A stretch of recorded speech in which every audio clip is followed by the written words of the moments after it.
Hi, everyone, and welcome to the Payoff Pitch Prospect Report. I'm Paul Valley. The first guy that we're going to talk about today is Ryan Mountcastle, who's in the midst of a 14-game hitting streak for Norfolk, during which he has 26 hits and is batting .426 with 3 home runs, 8 doubles, and 13 RBIs.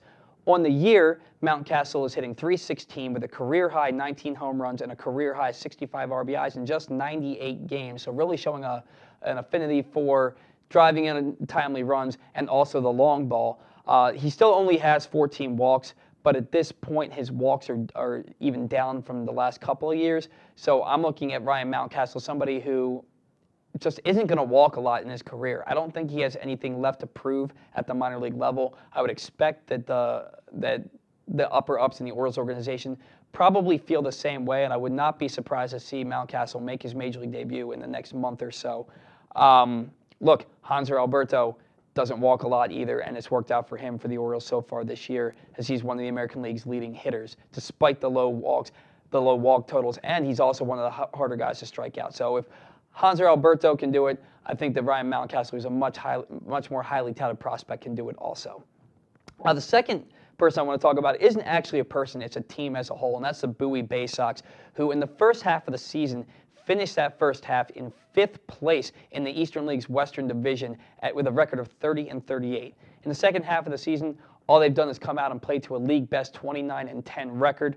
They have the top 3 ERAs in the Eastern League in their rotation in Alex Wells, Bruce Zimmerman, and Zach Lowther, although Bruce Zimmerman did just get promoted up to Norfolk, so hopefully Bowman, who's been pitching really well, can kind of take that spot and get that ERA up to around where Wells and Lowther have it so that they don't miss out.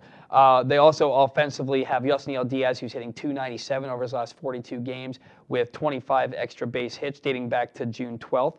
And Preston Palmeiro, we talked about him last week on the Prospect Report.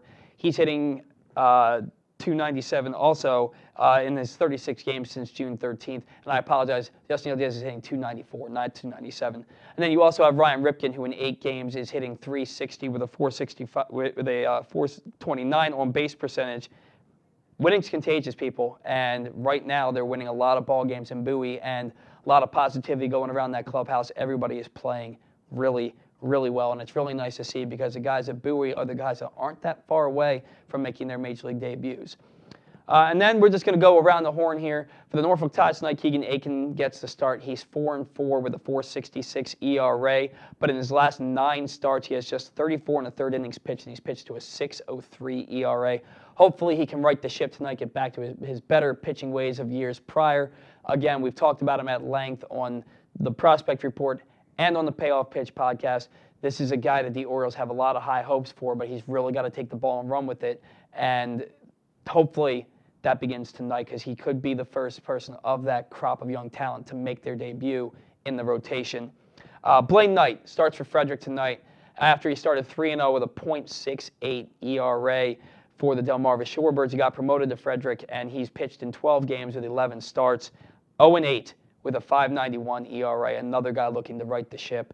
If you recall, Blaine Knight was one of those guys who started in the College World Series against Oregon State and pitched really well, was a 3rd-round pick for the Orioles. I have a lot of high hopes for him. I still do. Not pitching particularly well in Frederick, but hopefully he can get it turned around and start pitching well from here on out, and that starts tonight. And, of course, everybody's favorite, the Orioles savior, the face of the rebuild, Adley Rutschman. He started at Aberdeen, 0 for 7 in his first 7 at-bats with Aberdeen, but he's 4 for his last 6, including his first extra base hit. He doubled into the gap in last night's game. He's also caught 2 of 4 potential base stealers. So Adley Rutschman off to a nice little 3.08 start, though, just through 3 games for Aberdeen. I think the plan is still to call him up to Delmarva for their playoff run at the end of the year. So that's going to do it for me on the Payoff Pitch Prospect Report. Once again, I'm Paul Valley, and tune in next week. We'll see you then.